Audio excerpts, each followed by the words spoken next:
we are on Blast 5 of Bitachon Blast, and we're focusing on Wings of Faith, and it's Essay 5.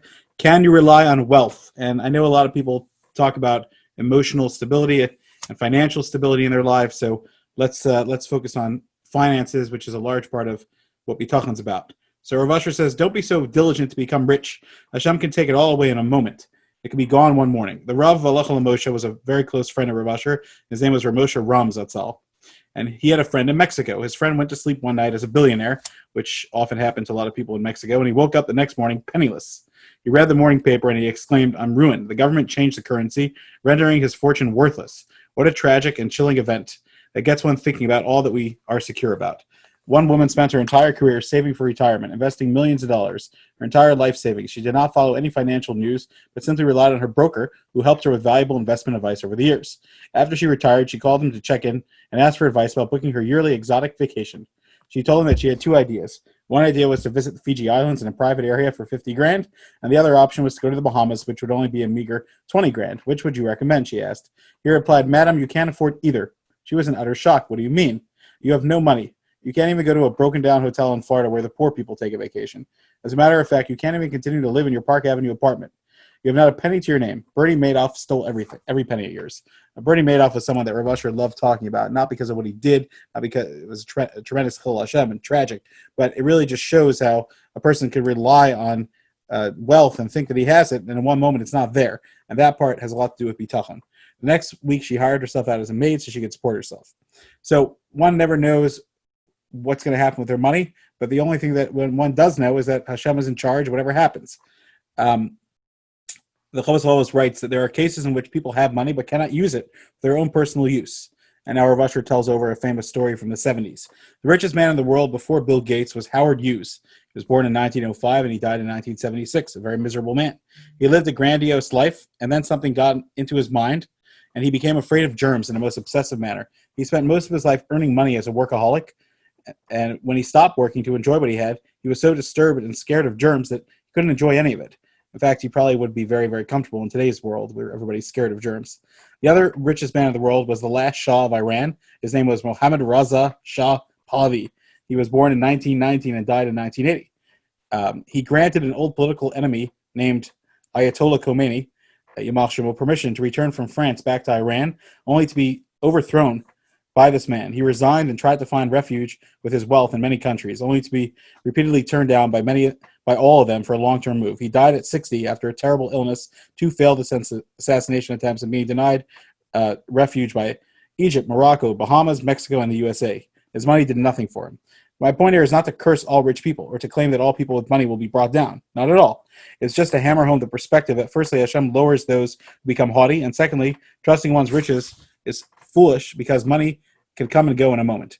Anyone who thinks that they are secure in their money is not living in reality and is ignoring the present and past history of people who lost it all in the blink of an eye. We are taught the reality that there are many who have wealth, but Hashem does not let them have any benefit from it, and that's what the Chovos HaLevavos is reminding us. One of the richest billionaire Jews in the world was Jacob Safra, 1932 through 1999. He died at age 67. He was a good person and did great things for his fellow Jews. He built an elaborate home that was protected by intricate wiring and security. His death was tragic and the source of much media attention because of how bizarre it was. His security wiring, apparently, caught on fire and he became locked in his restroom that he was using. He died of his asphyxia in his own bathroom. He banged on the door and apparently no one heard him. His nurse, Ted Maller, was eventually tried and imprisoned for 8 years on account of arson. Money does not guarantee happiness, life, or continuity. So Hashem pulls the strings and gives some people billions or millions, but he is only the sitter for the money to allot it to the proper places where it belongs. So Hashem says, you're welcome to work hard and think that you're earning the money and that it's all yours, but I have recipients for the money, and I'm going to determine where it goes. It is sad to think about how many workaholics simply earn money but never got to enjoy it. Chovos HaLevavos tells us that there's even worse situation. There are people who run obsessively after money, and their wealth causes their own downfall. One of the most sickening stories I ever heard, you can look in the book there. I'm not going to read through it because it's not so relevant for us right now. Question that Rav Asher addressed was, as we asked above, and that was page 25, by the way, why do we seem to find people who have money and don't lose it? So Rav Asher said, as I explained earlier, sometimes this is part of a test, but wait a while and watch what happens. Many people do have money and they become haughty. The Ribono Shel Olam teaches them a lesson. One's own skill, wealth, strength, or wisdom, when solely relied upon, can be tripped up somewhere along the line. Chol explains that it's a great blessing when Hashem makes a person lose his wealth, because this brings him forgiveness and ensures that he will not consume all of his merits in this world. Woe to the one who dies rich at the cost of living a life removed from Hashem. Question: based on what we're saying, is one not required to put an effort while at work? Answer: of course you must put an effort in your work.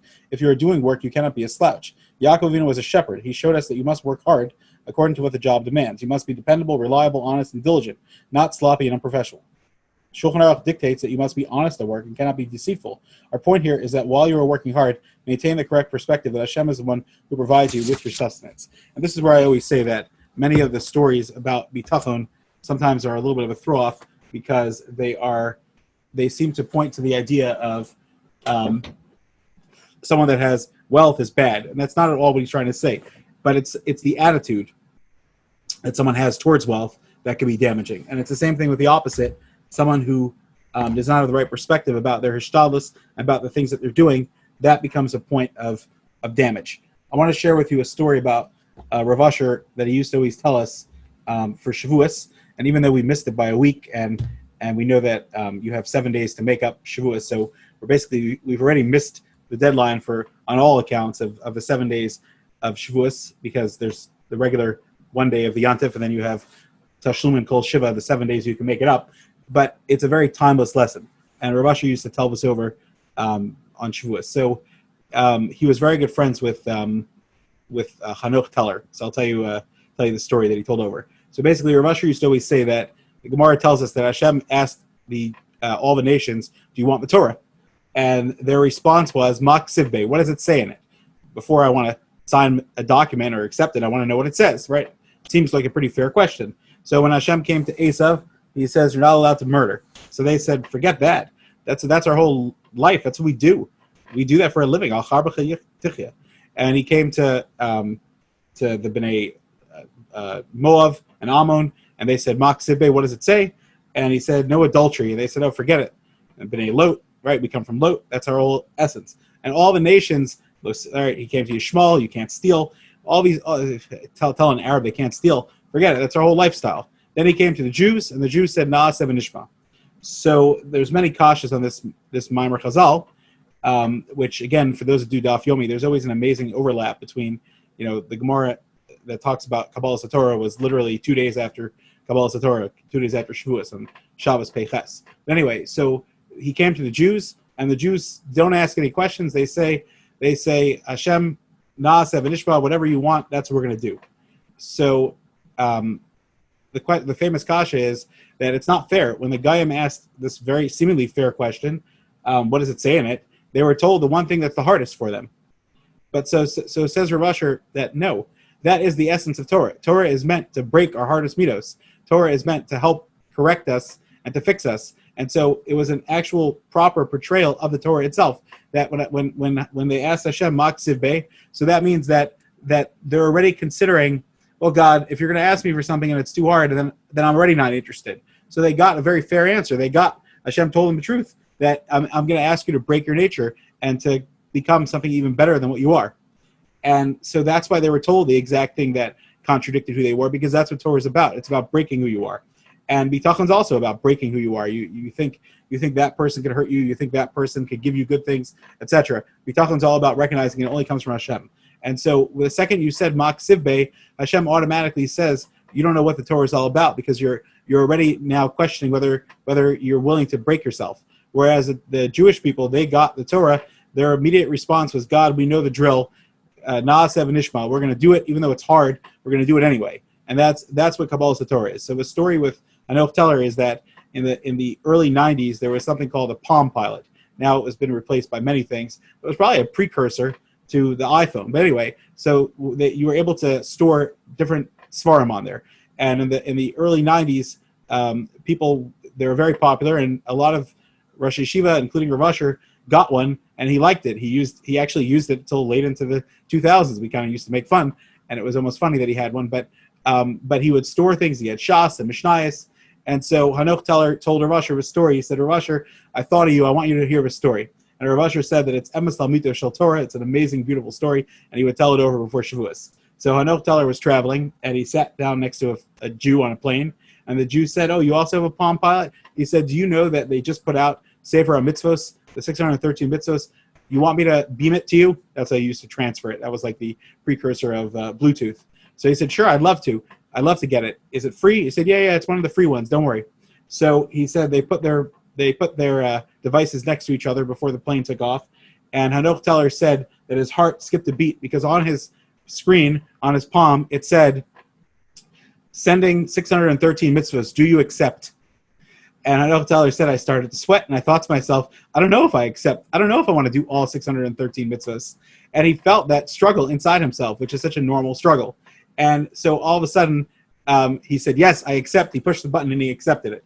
And our Rusher gave him a hug, and he said, that's what Kabbalah Satorah is all about. Hashem says, I'm sending you 613 mitzvahs. Do you accept? And Rav Usher used to tell us that when you hear of a Torah being lain, which none of us did this year, well, a lot of us didn't this year, when you hear of a Torah being lain and the Seres HaDibros are there, you should always make sure that you're accepting the Torah and that you're saying, yes, Hashem, I accept. And so too, at every day, B'chol Yom there's Hashem is challenging you and saying, do you accept and do you not accept? And that's what it's all about. To accept the Torah is to open up your heart and to say, yes, I accept it, even though it's asking me to do really hard things. I mean, I can't say that not nice thing. I can't speak Lashon Hara. I can't eat that thing. I can't go there. Yes, that's what Torah is all about. It's do you accept? It's to stop asking Mak Sivbe and to find out, darn, it says the one thing that's hard for me. Well, of course, that's what Hashem wants. The Gemara says, Lachav has Yitzro Adif. If you have a choice to help your friend whose donkey is collapsing or your enemy whose donkey is collapsing, the Gemara says, who should you help? You should help your enemy, because Lachav has Yitzro Adif. It's better to break your Yetzer Hara. That's the entire purpose of the Torah. The entire purpose is L'Zakos Yisrael, is to make you a better person. And I'll end off with one story that's always very dear to me. It's a very fascinating story. First of all, it's dear because I love how Rav Chaim Volozhin has very Hasidish stories, which are totally anti-Hasidish. And that's not meant offensively. It's just he was a very, very strong follower of the Vilna Gaon. Rav Chaim Volozhin's own son, Rav Itzel Volozhin, actually made peace with the Hasidim, and they were good friends. But Rav Chaim Volozhin kept his Rebbe's Masorah of fighting against the Hasidish. But he has a lot of Hasidish and Maisalach, which happened in his Litvish world, which is a whole discussion for later. We'll leave that for later. But anyway, so the story goes like this. Rav Chaim Volozhin was learning during Second Seder with his Chavrusa, and his wife had been out of town and on a very important meeting. And in the middle of the learning, Rav Chaim Volozhin was struggling, and all of a sudden he looked up and he said to his Chavrusa, Mazel Tov. So his Chavrusa looked at him and said, okay, Mazel Tov. But he realized that Rav Chaim Volozhin didn't want to interrupt the Seder any longer, didn't want to talk, so they kept learning. So he looked at his watch, he saw it was 5 o'clock. Okay. So at the end of the day, when they finished learning and they davened Mariv, he said, Rebbe, what was that? Obviously you're trying to teach me a lesson. What was that? So he said, oh, my daughter became a Kala. So he said, oh, Mazel Tov, what's going on? So the story was that Rav Chaim Volozhin's daughter was read a very good shidduch that him and his wife felt was very appropriate. And there had been a lot of back and forth. And the boy was very interested in marrying Rav Chaim Volozhin's daughter. And the boy's father thought it was a good shidduch. And the boy's mother was very hesitant. The story goes that she was hesitant, not because of any bad reason, but just because she was a little bit freaked out about making a shidduch with one of the Gedolei Hadar's children. And she was very hesitant about pushing the shidduch through.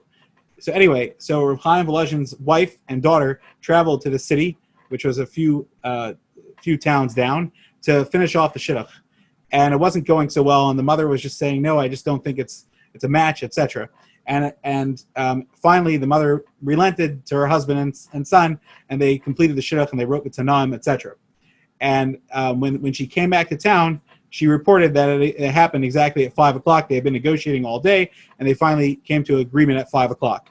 So the Talmidim all heard the story, and they said, Rebbe, what's going on? How did you know that your daughter became a Kala at that exact moment? So listen, this is Rav Chaim Volozhin, but it's a lesson for all of us because we all have the same exact battle, although we don't necessarily have the same magic touch. So he said, there's a Mishnah of us. The Mishnah says, Betel Ratzoncha, you should be mavatal your ratzon in front of Hashem's will, so that Hashem will be mavatal his other people's ratzon in front of your ratzon. So he said, I've been struggling very much. There's a certain thing in the Torah, there's a certain mitzvah that I was finding very, very difficult. And Hashem was saying that this is what I expect of you. And Chaim was saying, no, I can't do it. I don't want to. I don't accept it. I don't accept it. And he said, I was struggling, and I realized that was holding up the shidduch.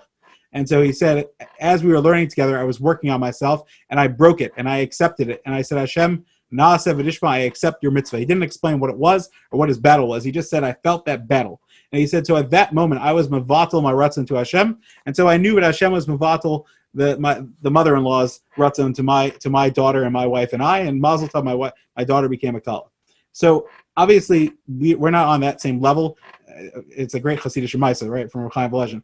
And we don't know, Halvai, there was one thing that was holding up our life that we could just work on that and fix.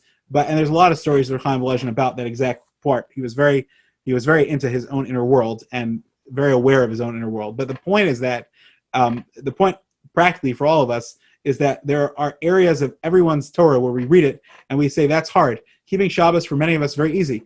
I've been in the Kiruv world. I remember there was a guy that one time came to my house on Shabbos, and he forgot his jacket, and I ran after him, and he said, Rabbi, he said, I'm really impressed that you ran after me, but I'm even more impressed by your gesture. I said, why is that? He said, because you were Makal. He said, you were Makalel Shabbat for me, because I have my cell phone and my wallet in my jacket pocket. So I said, oops, sorry, I didn't know it was in there.